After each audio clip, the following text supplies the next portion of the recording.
Welcome to HDTV. You now rocking with ya boy.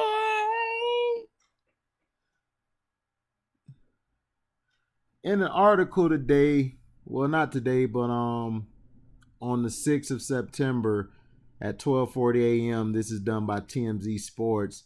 NBA's Byron Scott says players should advocate for black coaches like Kobe did for me. Byron Scott thinks top NBA players should take a more active role in advocating for black coaches, just like Kobe Bryant did for him back in the day. 59-year-old Scott says he likes and respects Steve Nash, but couldn't help but feel disappointed when he saw the Brooklyn Nets hire Nash as head coach over other well-qualified black candidates. My first thought was, why didn't Mark Jackson or some other African-American guys who have coached in the league at least get an opportunity to coach with the Brooklyn Nets? Fact is, Scott says, we don't get jobs that are that set and that good, where you got two stars like Kyrie Irving and Kevin Durant. Scott believes black coaches usually get opportunities with teams that are in pretty bad shape, unlike Nash and the stacked Nets. Scott says his opinion is based on his own experience. He took over the Hornets when they were only an 18-win team, and New Jersey coming off a 20-win season. We don't get those jobs where there's built-in superstardom guys on that roster right away. We get the kind of jobs where you have to make something out of nothing, and when you don't or you're not able to do it, they'll say, well, we gave them the opportunity. So what's the solution? Scott says he wants to see more powerful NBA players go to bat for black candidates. Our players don't do a good enough job for advocating for black coaches, and that's just something that we need to change as well. Scott says when he was up for the Lakers head coaching job back in 2014, it was Kobe Bryant who had his back with upper management, and lo and behold, he got hired.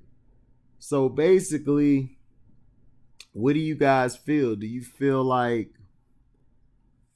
the Steve Nash hiring was based off of his skin tone than his credentials? Yeah. I think we basically seen that coming. This has been a history. Black coaches have gotten the short end of the stick when it comes to talent. And NBA as well as NFL players, they don't stick up for their coaches. The same like Warren Sapp and those guys, Derek Brooks. That's why I don't respect that Tampa team, because they didn't go to bat for Tony Dungy. They didn't go to bat for him. They didn't jump up in arms or nothing. They were like, well, we got John Gruden, so we finna do what we got to do. Because it was so cliche to feel comfortable with the white coach. I remember I was in Tallahassee, Florida. This guy basically said that I don't want a black coach, a black head coach. And I was like, well, why don't you want a black head coach? He basically said, because nobody respects the black head coach. Have you noticed every job a black head coach take over, the kids don't either play for him or they don't really go to bat for him? And that is true. Now, there's been some who has gone back for black coaches. Some have been white and basically advocated for black coaches. But the majority doesn't. And this is a big thing that's going on in all the sports and all the platforms, is that we're good enough to put on the go play, shoot the ball through the hoop, run the ball in the end zone, hit a baseball out the park, but we're not good enough to hold jobs because we're deemed our IQ isn't high enough, when we have probably dominated every sports ever except probably NHL, which we're not getting on the ice. You're not getting black people out on ice. They barely go to the beach to get in the water, the pool to get in the water. So this has been a topic, and guys like LeBron James, LeBrownies, guys like Kevin Durant, all of these guys have a voice to speak up. But if you're the face of the league and you continuously blast the NFL, what has the NBA done in its hiring process? You guys don't have that many black coaches in the NBA, and you only got one owner, which is Jordan. You keeping your mouth shut, LeBrownies, because you want to get that ownership job, which is the only reason why you're not advocating for black coaches. And then everyone will say, well, he had Ty Lue. What did that do? Ty Lue was fired as soon as LeBron left. He was fired within like what, 10, 15 games?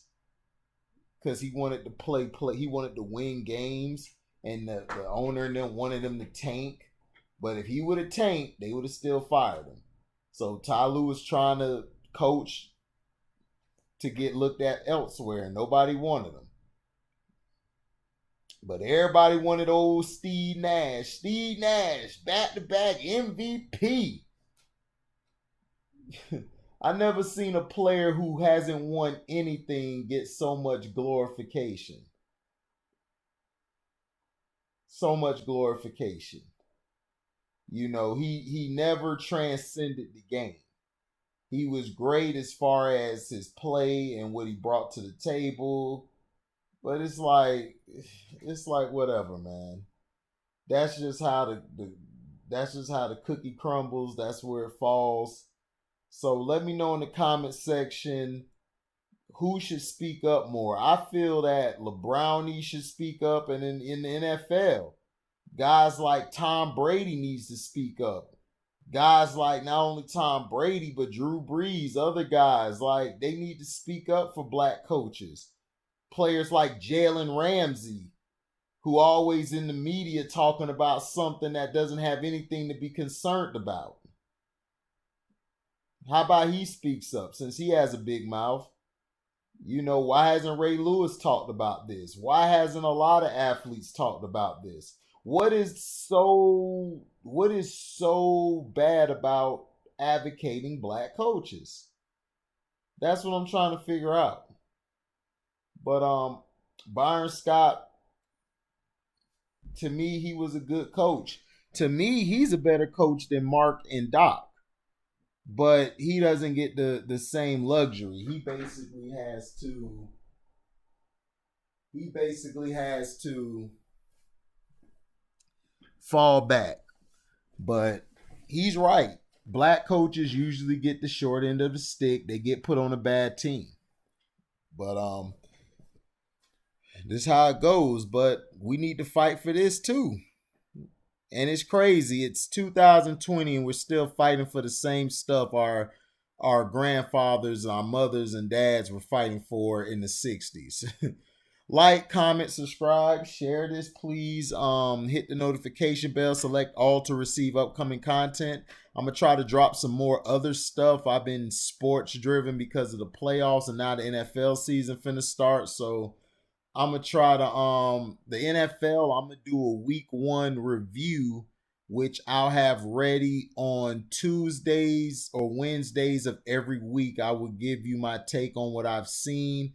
Who do I like? Who do I feel has done great? Basketball, I will do another video. Probably after all the series have been wrapped up, depending on how the series goes tonight with the Nuggets and Clippers and Boston and Toronto. Boston and Clippers should win tonight. But you know, anything can happen. The Nuggets could pull it out still. I picked the Nuggets, I believe, because of the Lakers winning. They need the Lakers to get rest. So, like I said, thank you for listening. And if you want to donate to the page, Cash App Harry2, which is HARRY, the number 2. If you want to donate to the page, Cash App Harry2, that's HARRY, the number 2. And if you don't donate to the page, please like the page. Please like what we're delivering and share it to as many people as you can. And thank you for listening. We're out. Live boy.